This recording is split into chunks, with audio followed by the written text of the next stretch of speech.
200s, I'll be joining in on that class. Yes, yes. But today, in this 200 hour of course, we will. Namaste, Grace.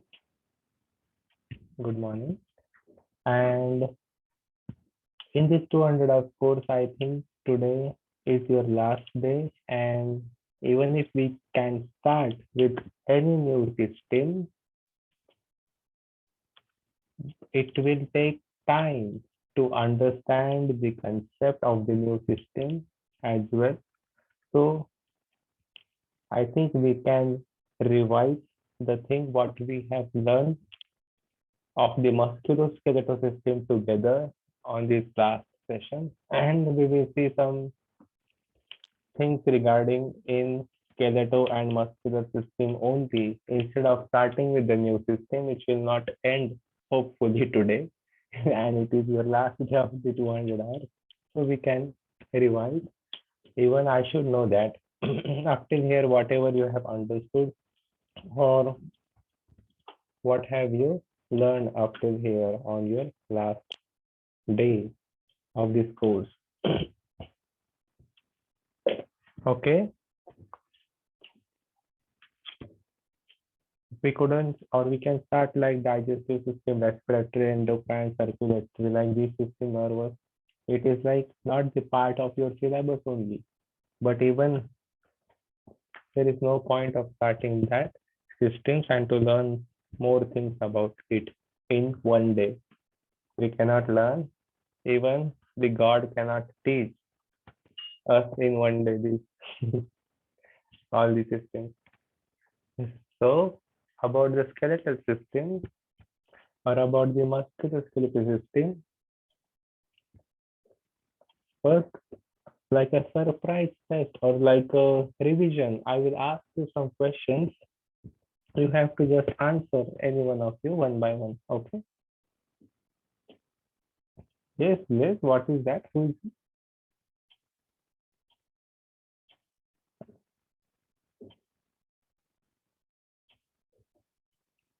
Sorry, I forgot I was on mute. It was one of the management from the school. They can see me through the window.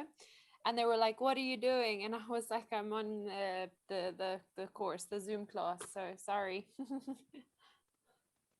Show me that management. I don't know the management. Who is the management Again. of this school? 1 second. Don't give him the phone. Just show me from away. Yeah. Yeah. Namaste. Zoom class. Anatomy. Shubham. Yes. Yeah. Okay. You want a tour of the school? No, not now.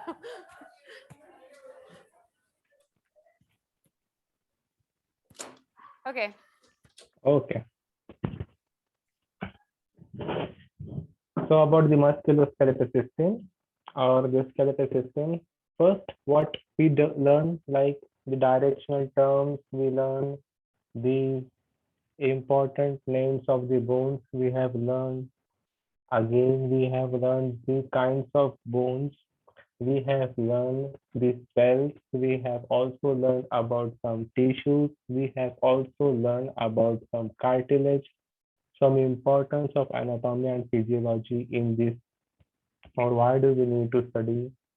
And about human body and anatomy, we did also learn some muscles and some important movement of the muscles and the terminology of the joints and the muscles. That means when the joint or the muscle bends, that part known as the flexion, extension, or the properties of the musculoskeletal system.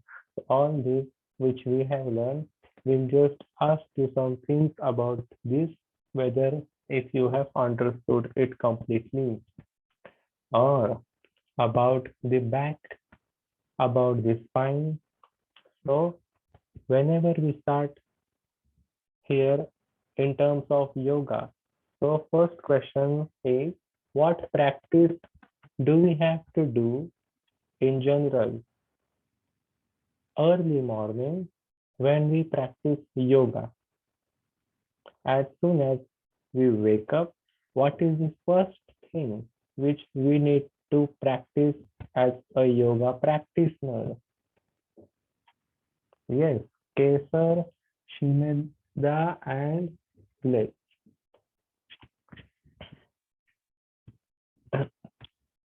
May I repeat the question? What practice we should do as a yoga practitioner early morning? Is it As soon as neti? what? Is it neti?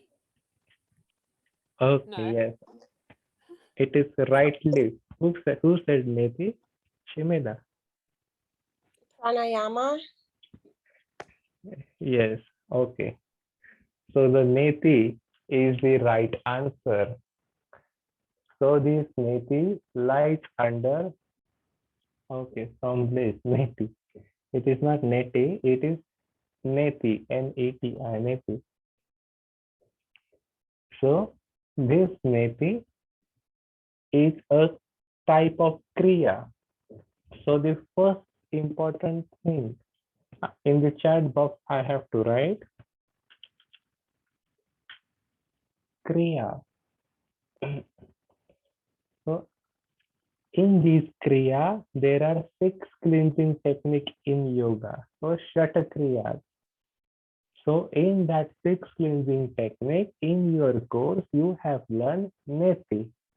I hope you are been practicing Neti every morning of your day. Yes. Then this Neti important to completely clear the nasal passage or the sinuses or whatever blockages are being there in your facial or on your face here, completely all the mucus which we have to remove. We do practice Neti. This is very important part to practice early morning to begin your day. You can practice this kriyas or yoga every morning and evening. This Neti as well, morning and evening as well. So after the Neti, what practice of yoga do we have to do as a yoga practitioner or after the kriyas, not only Neti. Neti only you are practicing because you have learned only Neti in your course. So like Sutra Neti, Vasti, Dhauti, Nauli, all practices are being done of the kriyas early morning before as soon as we start the day. The next, after kriyas, what practice we do? Asanas to warm up. Okay. So the next is asanas as a warm up. Correctly said. We have to physically be flexible with our body. So the next is very rightly said asanas we have to practice after the kriyas. So first set kriyas, the next set is asana. After the asana, what do we have to practice?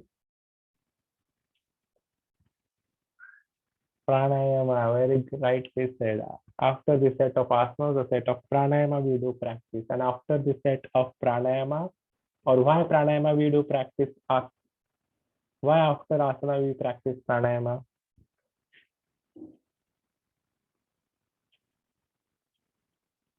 Why not before asanas?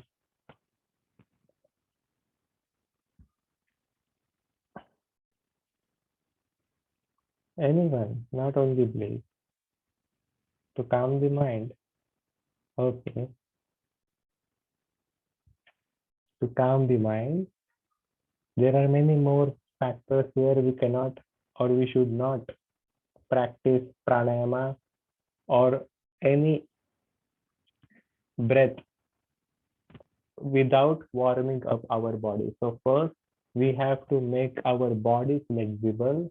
Then we have to work on our mind. We have to make our mind flexible, and then only our soul will become happy here. Or the blissful state which you have studied in your philosophy session, the blissful state of the soul, that is Anandamaya Kosha. That is what the happiness. we will feel happy. After the set of pranayama, what do we need to practice every day?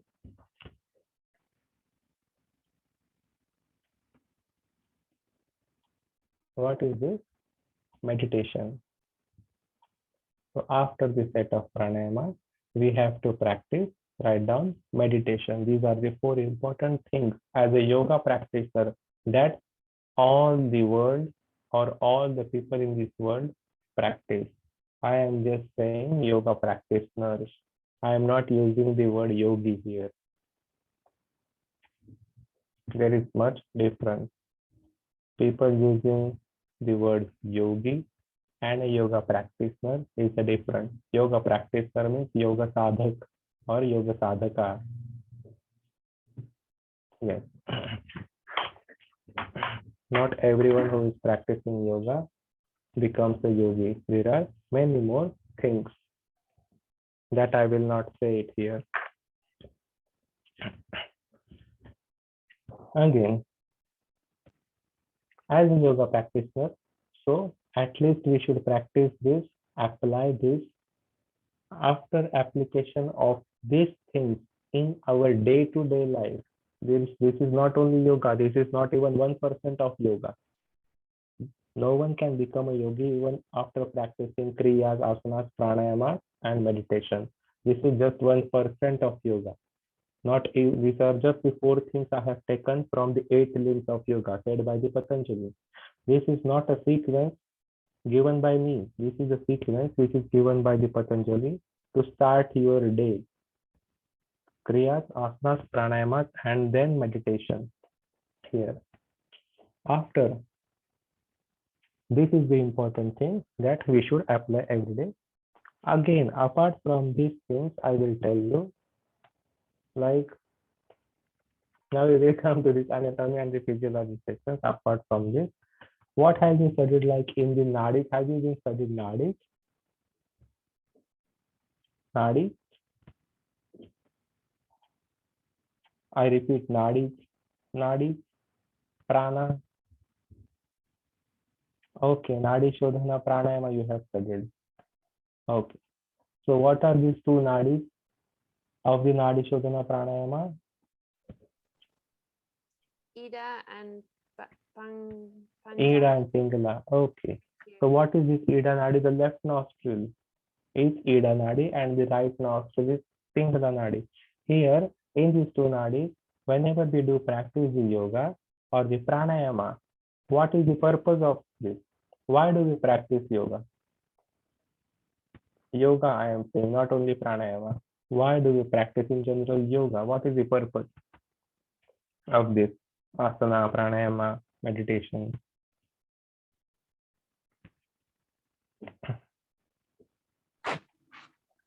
People can practice for different reasons. Two, can you repeat, Shimada? I said people practice for different reasons.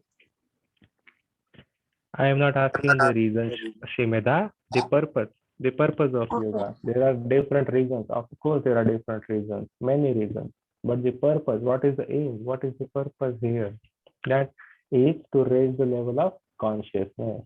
To reach samadhi is not the purpose here. Just to raise the level of consciousness within us is the main purpose. Again, after many more reasons, this is like very basic things, but very important, not basic, but very important things to know. If you will check our left and the right nostril, even in the respiratory system, or even if you will check, I will just give you some things about the systems in the philosophical terms. At the moment also, your one nostril is flowing. If you can check correctly, one nostril is more flowing than the other.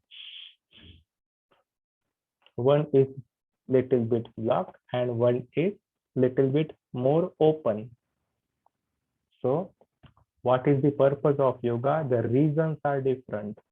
I want to be happy, I want to get flexible, I want to lose my weight, I want to be energetic. These are the reasons to practice. but the purpose, the ultimate purpose, when our both or whenever you will find that your both the nostrils are been flowing equally. Even now we will check. Now it is not happening like 1 or 2 minutes. It can happen during the day. Your both nostrils can flow equally. But as a yogi, if your both the nostrils are being flowing equally all the time, that is what your Ida and Pingala are flowing equally. They are completely balanced, means your sun and the moon. The moon means your Ida, the sun means the Pingala. These two sun and the moon nostrils are equally flowing. And when the sun and moon are equally flowing, then your Kundalini is rising. Where is the Kundalini? At the base of the spine, rising up towards all the chakras, activating and stimulating all the chakras, opening and healing your body, then your mind, and ultimate to make your soul completely happy for the permanent period of time. There are many blockages in our meridians, nadis, energy channels. To remove all the blockages, there is a sequence given by sage Patanjali. First, every morning we do have to practice kriyas, asanas, pranayama, meditation. Okay, clear up to here? This is just a small things that we should know. Very important things. Again, if I will tell, like in the practice,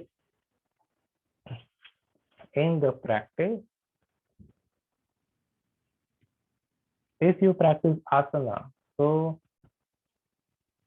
where is the focus in the practice of asana? Like first focus according to the anatomy and the physiology, which part of your body is the most important part where that you have to bring your focus? As a physical state of body, that is the spiritual state, what you are showing me, the third eye, the concentration part. Is it maybe the spine, making sure that the spine is upright?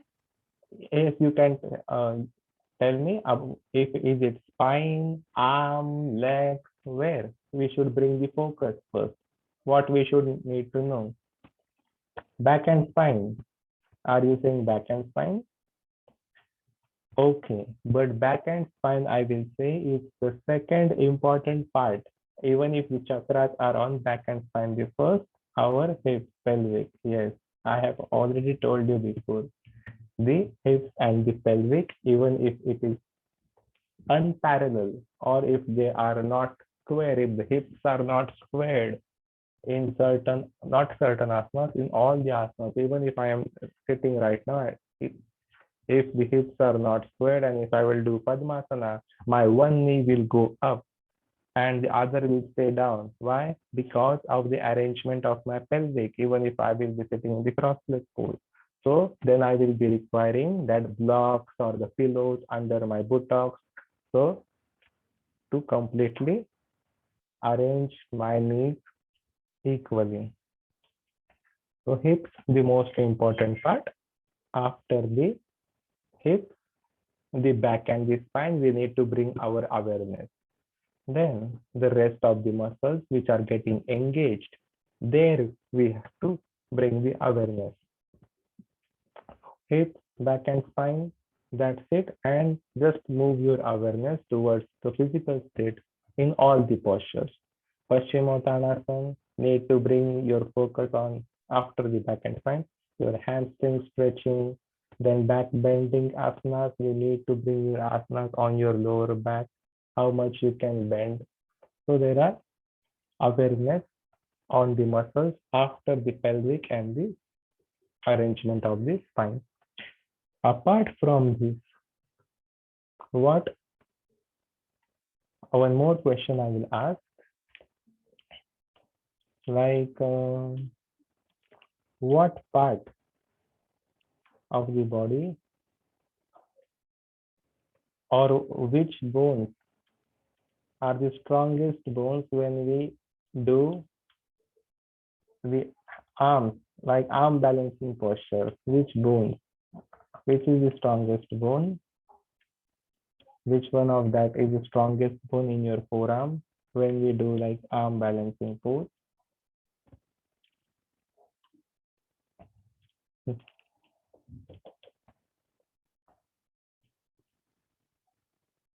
This is just some things that we are seeing today as a revision. Is it the humerus? The strongest bone, not the longest. Long is different. The strongest, Okay, is it the radius then? yes, because the weight of the body we carry on our radius bone, and the strongest bone in our leg. Which is the strongest bone in our leg? Tibia. Tibia. Yes, is the strongest bone in our leg when we practice. After the kinds of bone joints, we will see how many types of bone joints are there. What we have seen in the bone joints, how many types? What are these types of bone joints? Yes, in simple terms, you can say Kesar or Shimeda or anyone. There are three types of bone joints. What are these three types of bone joints in our body? The first is unmovable. Unmovable bone joint means fibrous bone joint. Again, not in the book, but in your notes. If you have written the note, when we study, there you will find quickly. The next, movable or semi-movable bone joint. Semi-movable means cartilaginous bone joint. Where are the fibrous bone joints first? That you tell me. Where are the fibrous bone joints in our body? Unmovable bone joints. Give me the example of any 2 to 3 unmovable bone joints in our body. Or just tell me any 2 to 3 bones in our body which we cannot move. Yes, anyone.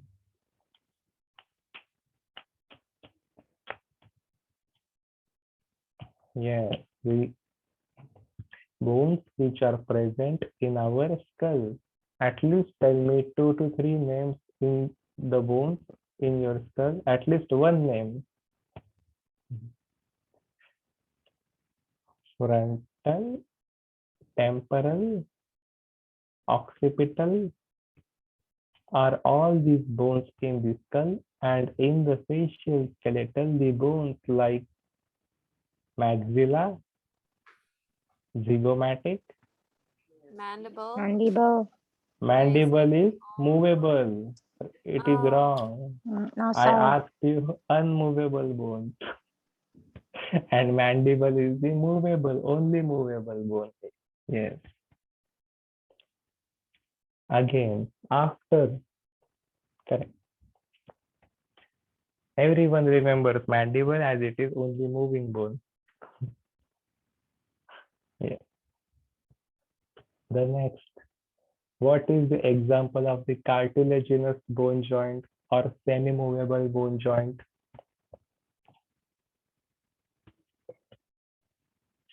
Where are these found? The cartilage bones in your ribs and in your vertebral column.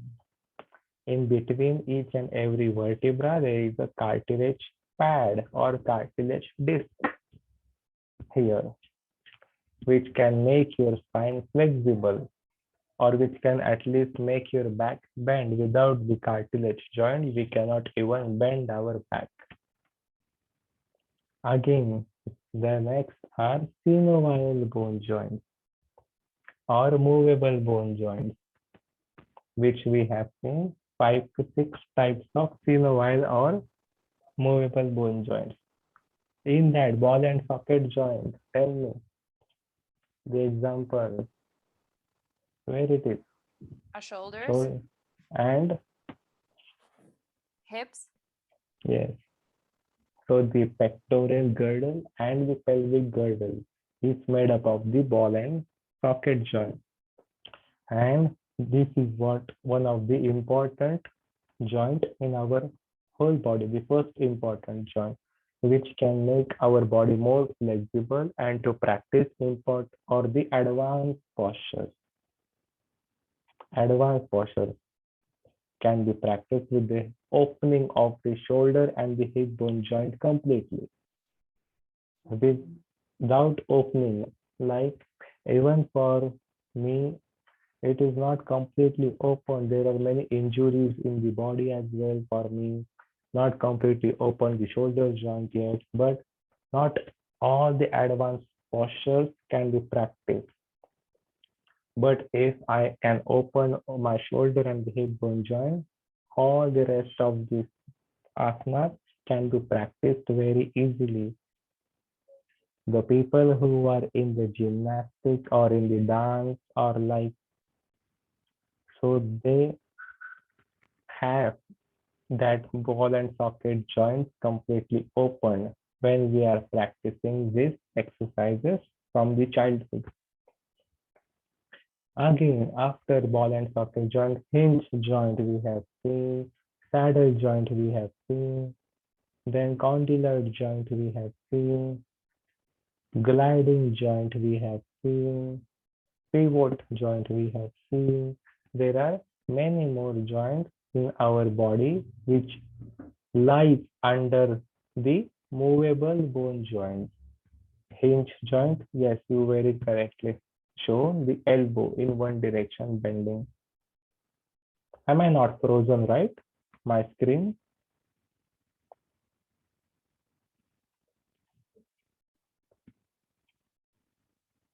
Hello.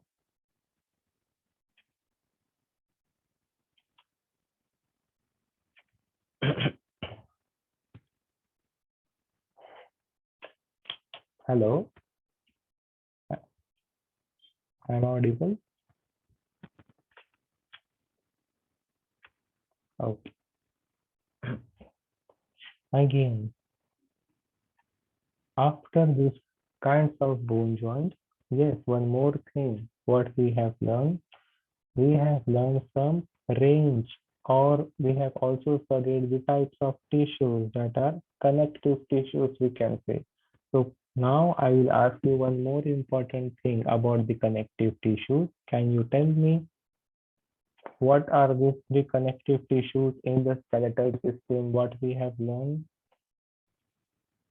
Ligaments, tendons, and fascia. Can you please explain everyone what are the ligaments?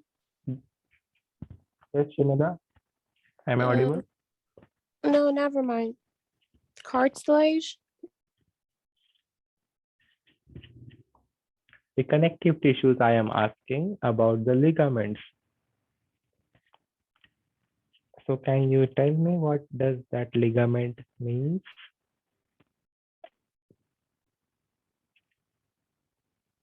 No, sorry. Okay. The connection of our bone, one bone to another bone. When we connect or when one bone is connected to the another bone, that is connected with the help of ligaments. And these ligaments you will find in your knee or elbow. There are many more ligaments in your bone joints. Most of the knee, your patella, the kneecap, that kneecap is known as patella, is made up of with the number of ligaments in your body. And this patella, the kneecap, this ligament injury, when our ligaments are being injured, that is more dangerous than the bone injury and the muscle injury. These tissues, the type of connective tissues, take more time to heal. So when we have those injuries in the knee, in the ligaments, that will take more number of time or more number of days or months to get recovered. Apart from these ligaments, we also have tendons. What does this word tendon mean? And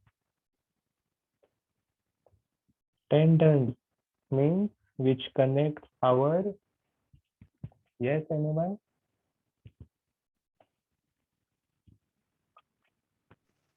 Attach muscle to bone. Connects the muscle to the bone, yes.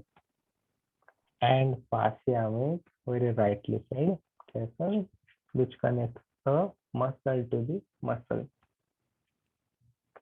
Correct. After this, is there a bad connection, I think, at your place? Because I think the blaze is in and out, one of you. I hope I am audible and my screen is not frozen.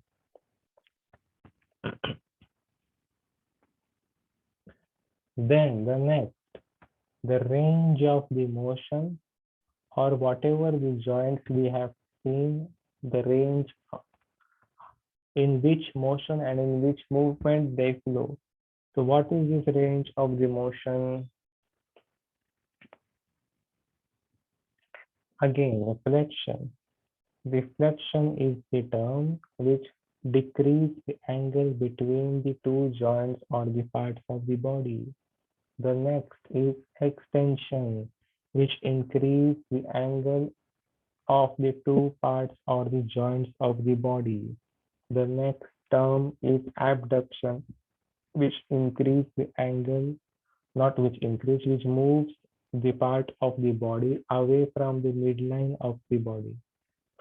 The next is adduction, which brings our body towards the midline. Then there is lateral extension. Lateral extension means when we lengthen our spine sideways. So when we lengthen the spine, that movement is known as lateral extension. And there is lateral flexion. That is when we decrease the angle of spine towards the sideways. There is at one side lateral flexion and this side lateral extension. One side is lateral flexion. So there are many more terms also which we have seen. That term first, you tell me what are the four important or major sequence of asanas. So like if you plan your lesson, like when you do your lesson planning, like it is obvious you have done to give your exams in your practical. So in that lesson plan, which kind of postures we do when we practice and 1 hour of class or 1.5 hours of class. At that time, what kind of postures we do? Standing, sitting, and what are the next apart from the standing and the seated posture? Yes, Kasser or Shimeda, have you given your exam, the practical, or have you taught at least one single class?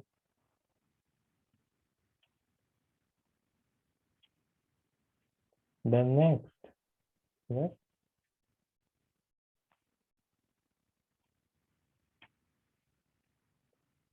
So apart from the seated and the standing posture, we also do the supine and the prone posture. So supine postures are the postures when we face our palms up, lying down on our back. And the prone postures are the ones when we do lying on the abdomen and when our palms are facing down. So in our sequence of the asana plan or the sequence of the yoga class, we have to also practice all the postures like the standing series, the sitting series, and the supine series with the prone series. So the supination and the pronation postures are also been involved in our regular asana plan. And inside those, in these four, only important four, we have to subcategorize this asana plan like the standing postures with the counter poses. The seated postures inside back bend, forward bend, twisting, but with the counter poses. Again, the supine postures should have supine counter poses, not like as a regular smooth rhythmic flow when we practice as a professional yoga teacher. Always remember, we should lead a class for each and everybody in our session or each and every student in our session, not only for the student who is more advanced practitioner or not only for the student who is a beginner level. So our session should be for each and every one, even if you have one student or 10 students. One is advanced, one is very beginner, one is average, one is moderate, one is flexible, one is not flexible. So all the series, standing, sitting, supine, and prone should have each and every counter pose systematically and smooth. So for example, if I will say what if you know like bridge pose, do you know the bridge pose? Yes, if I am audible. Shimeda or anyone, Kaisar, what is the bridge pose, Setu Bandhasana? If you know the bridge pose, that is what? The back bending pose. And in this posture, if I will ask you what should we practice after the bridge pose? So which posture we should practice after the bridge pose, right after the bridge pose? Shoulder stand. No. The bridge pose is one of the back bending pose. And if we practice the bridge pose, which is the back bend, then we have to do counter pose. So I am asking the counter pose for the bridge pose, not the shoulder stand. That is inversion, inverted asana. So counter pose for the back bend should be, we have to give the forward bend stretch. So which posture we should practice when we are in the bridge pose? I am asking after the bridge. That is what? The wind release pose. Supine wind release. Paschimottanasana. Yes, I knew that Kesar or the students can say forward bend Paschimottanasana. But in bridge pose, without breaking the smooth flow, we can also practice. It is not like it is the wrong answer. It is very correct to say forward bend, which can give us Paschimottanasana, Janu Shirshasana, or these postures. But when the students are in the supine position, when they are lying down on their back from the standing and the sitting series, Paschimottanasana is a seated posture. Bridge pose is the supine posture. So supine counter pose we have to apply. That is, we have to bend our knees, hug our knees, do wind release that time. So certain flows, as you will teach for like many years, and there are many advanced postures as well inside, many modifications, variations. You will know how to make your flow as smooth and as comfortable for all of your students. Even Paschimottanasana is one of the correct answer, but you have to bring your students again from the supine position to seated position, then again from the seated position to laying down, again supine position. So we should not bring our students all the time from supine to sitting. So there are certain sets: standing, sitting, supine, and prone postures, which we have to apply the counter postures. Okay, then the next, Up till here, there are some important things like basic here, not the basic to important things to know actually in your life. This is not for any your exam or anything, but just you will apply this in your life. You will know that how much development and improvement will happen within you as a professional yoga teacher in future. Again, after this, about the muscular system and the muscles which we have studied. So we will talk about certain muscles and how many number of muscles you already know 600. First of all, three types of muscle tissues. Where are these three types of muscle tissues? What are these three types of muscle tissues? Tell me. Three types of muscles.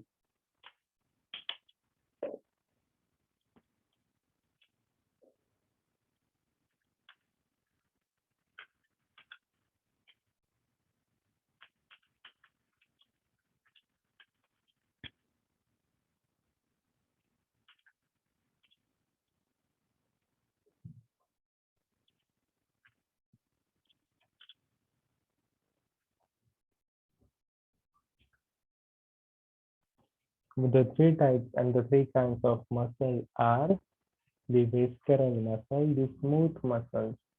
The smooth muscles you will find. Where do you find the smooth muscles? In your organs, like small intestine, the large intestine, the stomach, again in your esophagus. Esophagus is your food pipe. After this is the first type which is known as the smooth muscles. The next muscle is the cardiac muscle. Cardiac muscle is the one which you found in your heart. This cardiac muscle along with the smooth muscle, both these muscles, these two types of muscles are both which are involuntary muscles. Involuntary muscles, what does this mean? Which we cannot control with the help of our mind. And the third type is what the skeletal muscle. And the skeletal muscle is the one which we can control with the help of the mind. That muscle is known as voluntary muscle, or that muscle lies in the category of the voluntary muscle. Apart from this muscular system, we have also seen some of the movement or the properties of the muscle. Then we have seen the major muscles. I will ask you some of the major muscles and you can let me know again. So what is the major muscle which is located in your chest? Yes, that muscle is known as pectoralis major muscle. Again, what is the major muscle which is located on the top of your thigh? That muscle name?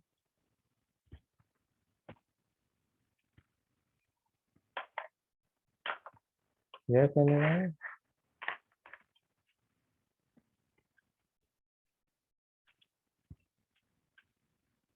The quadriceps. I hope I am audible to each one of you. So there are some major muscles which we have also seen in this your syllabus. In the given syllabus, we have completed each and everything given from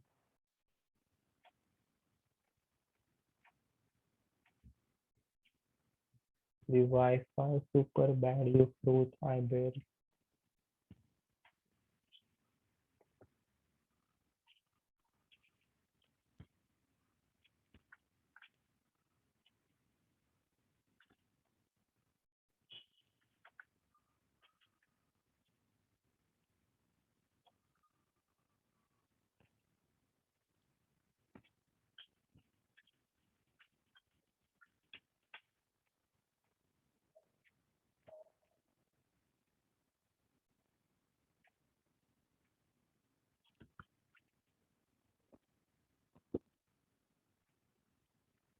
Okay.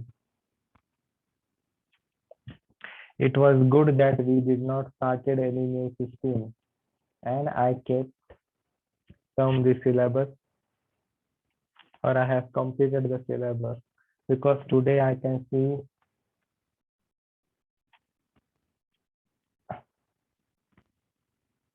Oh, oh my God. See, the meeting is recording here, and you are making me like, I don't know what expression I can give, but it made it sounds funny. Like you are just typing and I am just typing. It is like we are chatting instead of teaching you today. It seems like just on the chat box. Anyway,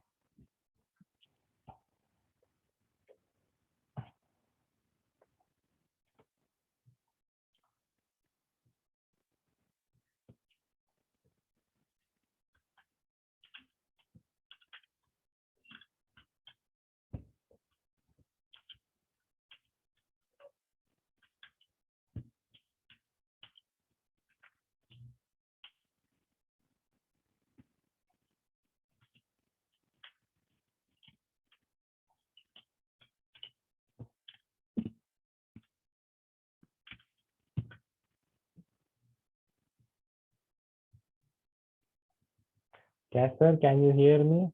Or is your Wi-Fi good, Casper? Yeah, I can hear you. You can hear me. Okay, so your Wi-Fi is good.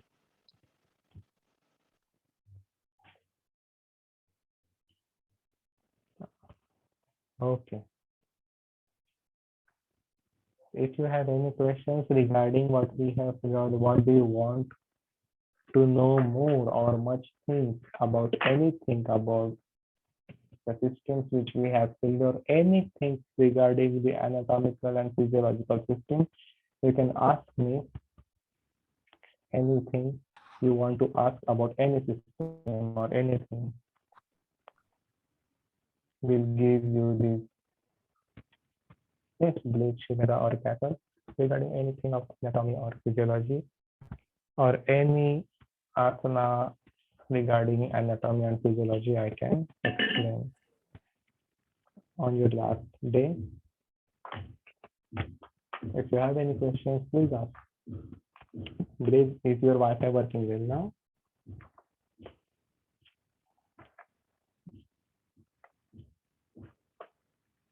Are there any important anatomy topics we didn't cover that you could recommend us to Google and learn? We have covered all the syllabus given by the Himalayan Yoga Association. And your question is there anatomy topic we did not cover? There are almost 90% of anatomy, or more 60 to 80% of anatomy left. So all the systems is yoga anatomy. But like digestive system, respiratory, endocrine, circulatory, cardiovascular, integumentary, or nervous system, all these systems have yoga anatomy. And if I will teach you like this, like freezing, frozen, if you cannot hear, and if I will just keep covering, there are only 6 days. We have covered all the syllabus given by Himalayan Yoga. This was just extra some things what I have been saying. Yoga anatomy is much more deep here. Blue. Everything is covered.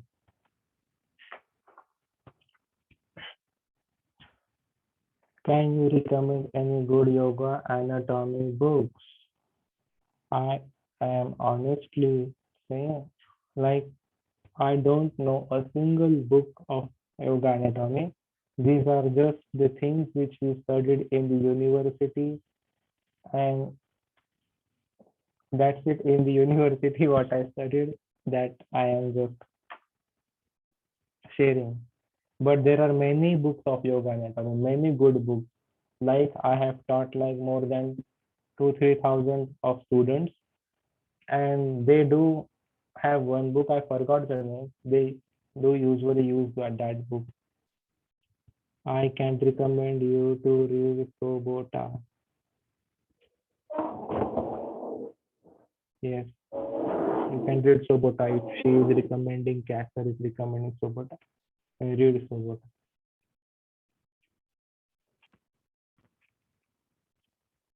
I don't have any PowerPoint or anything. I have just this one phone and one of the laptop which I can see you everything. This phone is to show you the whiteboard. Nothing PowerPoint or nothing. All brain. Just inside the brain. All the systems and everything just an experience for teaching.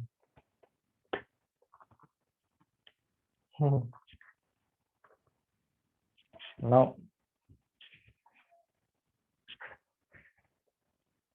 no brain and no heart. I can give everything apart from my brain and my heart.